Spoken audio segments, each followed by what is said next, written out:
We have what we might call a bottom-up approach that would be represented for me by Tom Otternes.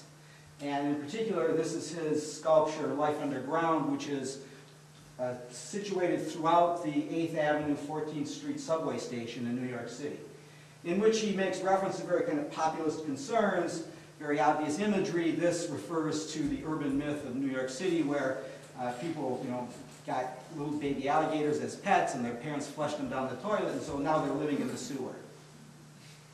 And maybe you'll be walking along Canal Street, and the thing will come out and bite your ass. This, is more of that imagery. An interesting kind of invitation to subversive behavior with this stand for a boombox, which of course is banned on the New York City subway.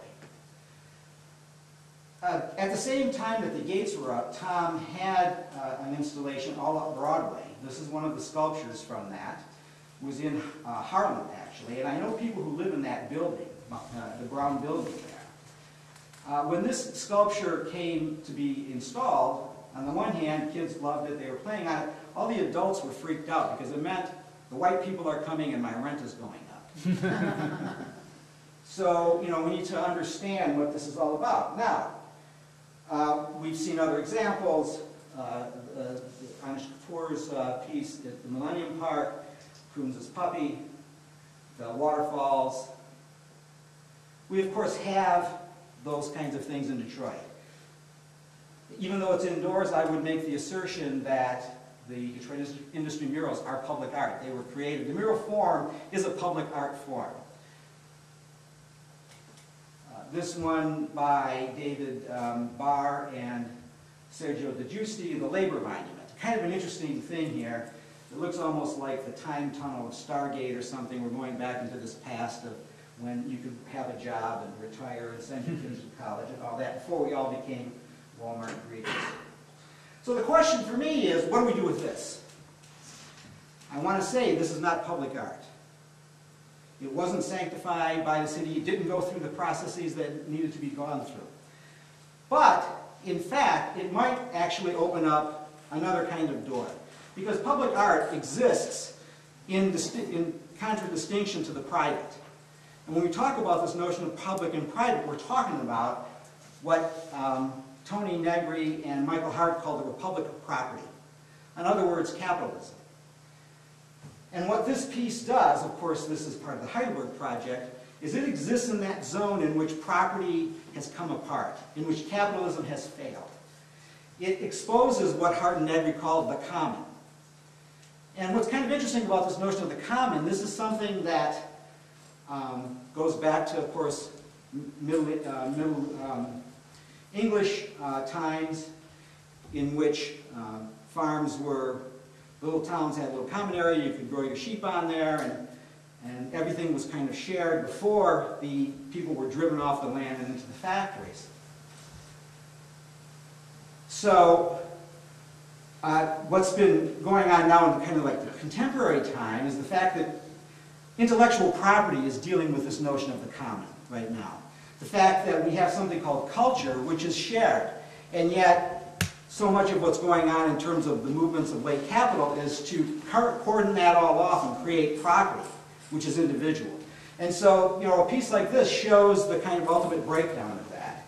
And I want to say that this notion of the common opens up to me, this is building on something that Rebecca said in her article, an interesting possibility for art in Detroit. And quite frankly, something that can only happen in Detroit because, as Jerry Heron says, other cities are too afraid to let their public space go totally to hell.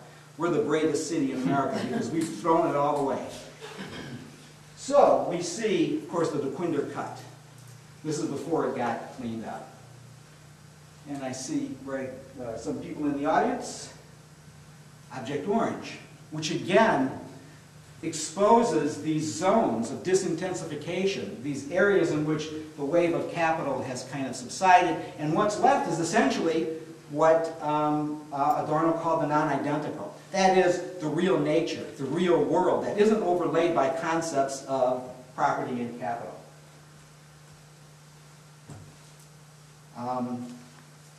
The Ziggurat of Scott Hawkins. which is to me a really interesting piece built out of bricks. And essentially, in this kind of reading, one might say that capitalism makes as much sense as Zoroastrianism. Right? I mean, this is essentially a Mesopotamian ziggurat. Matthew Blake.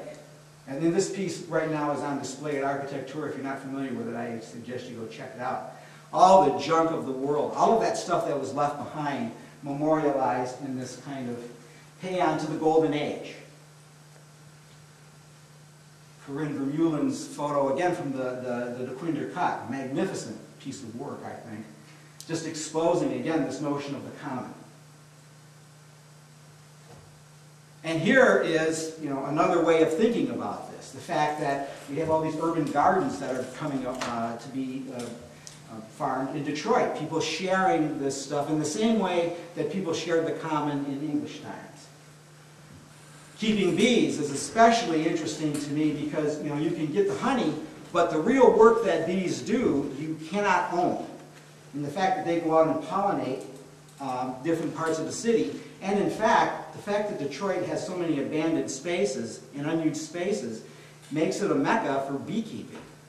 And one of the most bizarre, I think, examples of late capital is how it is we've enslaved bees as migrant workers to take them around different parts of the country on flatbeds so that they can pollinate crops, because we've totally screwed that up with monoculture.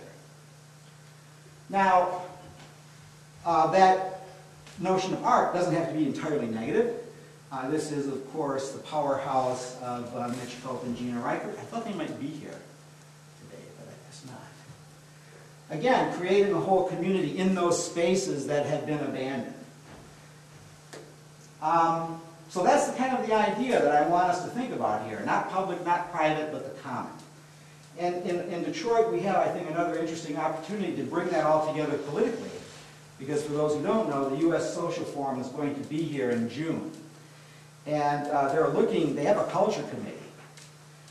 And quite frankly, that culture committee needs a lot of help. And perhaps, there might be groups of people who would be working on projects, taking these spaces, going back again, and looking at these various, oh shoot, I have to start all over again. This is the one downside of PowerPoint in Macintosh. You can't go back to the first slide. But to go back and think about these spaces, again, zones of disintensification in which, and as Rebecca said in her article, there's tons of space just lying fallow for these kinds of projects. So that's basically my spiel.